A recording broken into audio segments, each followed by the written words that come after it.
नमस्कार प्रिय दर्शक बंधुरा এই মুহূর্তের সবথেকে বড় খবর নিয়োগ দুর্নীতি মামলায় রাজ্যের মুখ্য সচিবকে এবারে কলকাতা হাইকোর্ট ডেডলাইন বেঁধে দিল। নিয়োগ দুর্নীতি মামলায় এবার রাজ্যের মুখ্য সচিবকে চূড়ান্ত সময়সীমা বেঁধে দিল কলকাতা হাইকোর্ট। নিয়ম অনুযায়ী ধৃত সরকারি আধিকারিকদের বিষয়ে মুখ্য সচিবের অনুমতি ছাড়া তাদের বিচার প্রক্রিয়া শুরু করা সম্ভব নয়।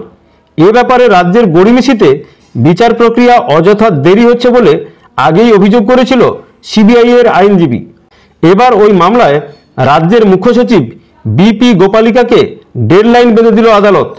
বিচারপতি জয়মাল্য বাগচির ডিভিশন বেঞ্চ এ ব্যাপারে আগামী 3 সপ্তাহের মধ্যে মুখ্য সচিবকে লিখিত আকারে রাজ্যের মতামত জানানোর নির্দেশ দিয়েছেন।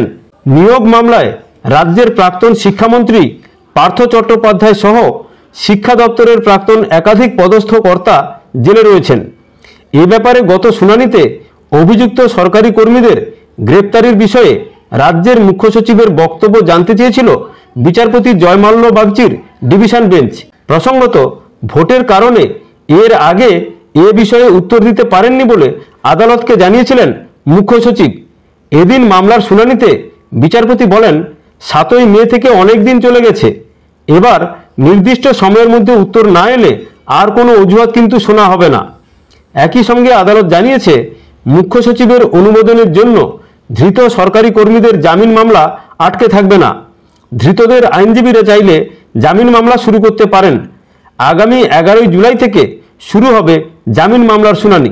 প্রাক্তন শিক্ষামন্ত্রী পার্থ চট্টোপাধ্যায়, প্রাক্তন চেয়ারম্যান সুবীরেশ ভট্টাচার্য এদের জামিন মামলায় সরকারি আধিকারিকদের সিবিআই জিজ্ঞাসাবাদ নিয়ে মুখ্য সচিবের অনুমোদন নিয়ে ফের তাই বক্তব্য জানতে চাইল কলকাতা হাইকোর্ট।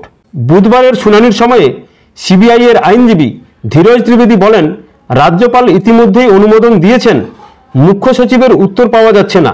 মামলাকারীদের আইনজীবী সওয়াল করেন, জামিন মামলায় অনুমোদন দরকার বলে সিবিআই সময় নষ্ট করছে, আর জামিন না পাওয়ার জন্য 1 বছরের বেশি সময় জেলে থাকতে বাধ্য হচ্ছে অভিযুক্তরা।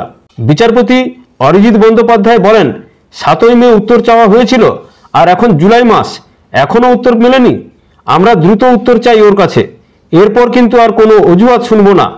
এরপর যে কোনো সিদ্ধান্ত কোর্টের তরফ থেকে একতরফা নেওয়া হতে পারে। ডিভিশন বেঞ্চ জানিয়ে দেয়, আইনজীবীরা চাইলে জামিন মামলা শুরু করতে পারে। কলকাতা হাইকোর্টের বিচারপতি অরিজিৎ বন্দ্যোপাধ্যায় ও বিচারপতি অপূর্ব সিনহার ডিভিশন বেঞ্চ জানিয়ে দিয়েছে, আগামী 11ই জুলাই থেকে রোজ জামিন মামলা শোনা হবে। খবরের সঙ্গে থাকবেন, ভালো থাকবেন।